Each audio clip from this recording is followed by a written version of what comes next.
Hello, with this video we finish up the fourth chapter of James Stewart's calculus. This section is called Antiderivatives, and it really flows smoothly into chapter 5, which is on integration. So in chapter 3 and 4 we've been learning about differentiation, and the opposite activity is called integration. But we're not there yet, so we're going to call them antiderivatives. Which, if you look back at this chapter after going through integration, you'll wonder, well, why didn't they just call it the integrals? You know, it's the same thing. Well, anyway, we're not there yet. Maybe. Okay, so here's the definition of an antiderivative. A function, capital F, is called an antiderivative of little f, function f, on an interval I, if the derivative of that capital F function equals the little f function for all x in I. So basically what we're doing is, what we've been doing is in chapter 3 and 4, we've been going from a function to its derivative. And what we're talking about in this section, what if you could kind of guess what a function is the derivative of? What if you started with the derivative and you tried to guess what the function it came from was? So let's just give an example. You can intuit some of this. So let's say you have a function, f of x equals x squared plus 2. Now, let's say you said, I wonder what function, if you took the derivative of it, would give me f of x. What would it be? And it's easy. It's really easy to figure out what it would be, right? So we know that this would be one more power, so it would be an x cubed, and that the 3 would have to multiply by something in front of the x and cancel out. Well, 1/3 works really well, right? So 3 times 1/3 is 1, and then you take it down 1 power, and ta-da! You end up with x squared. What about this 2? Well, let's see. If it was 2x like this, then when you took the derivative of it, you would have 1 times 2, and you would go down a power, which gets rid of the x, and you'd be left with 2. And then we hypothesized some random constant that would be out there, that when you took the derivative of it, it would because the derivative of a constant is 0. So we can guess that pretty easy, right? This is a new kind of idea.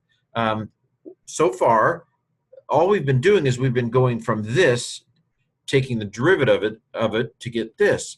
Now we're beginning to ask, well, what if I want to go backwards? What if I want to know what this is the derivative of? Well, that's this, and this is called the antiderivative, because you're not taking the derivative, you're going the other direction. You're going the anti-derivative direction.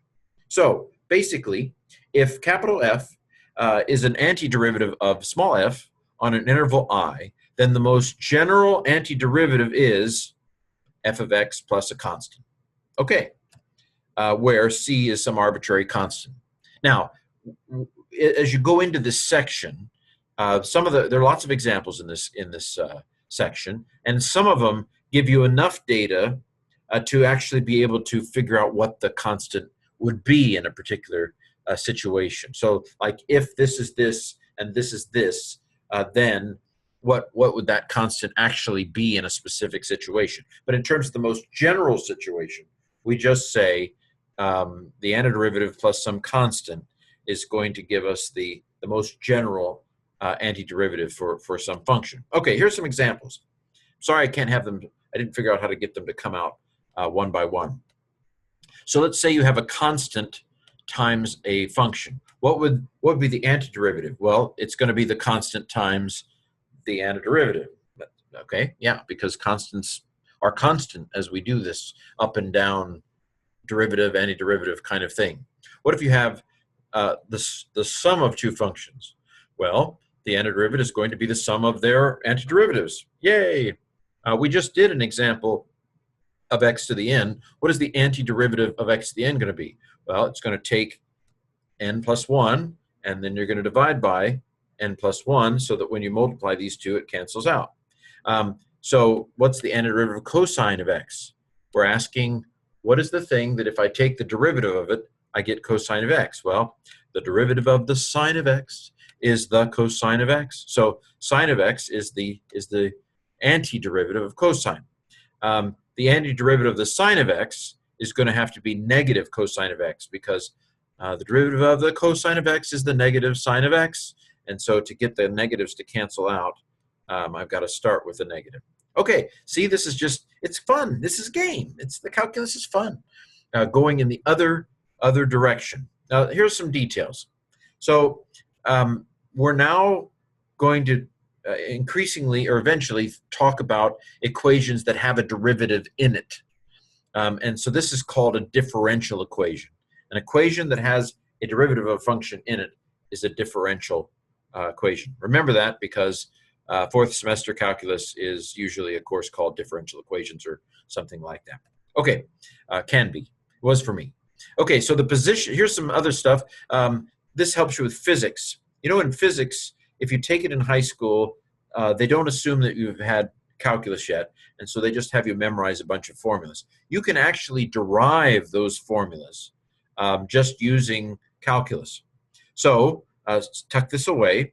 The position function is the antiderivative of the velocity function. So in other words, if you take the derivative of the velocity function, you get the position function. Now we can put it the other way around. The position function is the antiderivative of the velocity function. Same way, the velocity function is the antiderivative of the acceleration function, which means that if you take the derivative of the acceleration function, you get the velocity function.